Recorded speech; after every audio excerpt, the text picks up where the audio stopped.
Angelo Iacona, consigliere comunale uscente e già amministratore del comune di Licata, è il candidato della Democrazia Cristiana a sindaco di Licata. Le amministrative si svolgeranno il 28 e il 29 maggio prossimo. È stato deciso così nel corso di un'assemblea del partito alla quale hanno partecipato gli iscritti licatesi alla Democrazia Cristiana, coordinata dal commissario regionale Totò Cuffaro e da Carmelo Pace, capogruppo della Democrazia Cristiana all'Assemblea regionale siciliana. Nel pomeriggio del prossimo venerdì 17 marzo, nel corso di una conferenza stampa, Angelo Iacona sarà presentato ufficialmente alla città.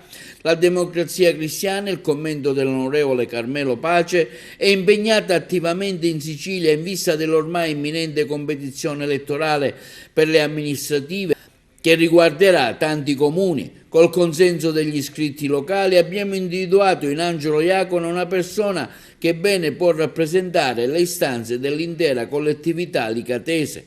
Siamo pronti a un confronto con tutte le altre forze politiche che si identificano col governo regionale, con le quali sono in corso delle interlocuzioni, e con le altre forze politiche locali e con la società civile per realizzare una piattaforma programmatica capace di dare risposte ai problemi di Licata. Al momento sono 4, quindi il numero dei candidati a sindaco sarà della partita anche Fabio Amato, che ha ufficiato la propria candidatura, Angelo Balsamo, Giuseppe Montana.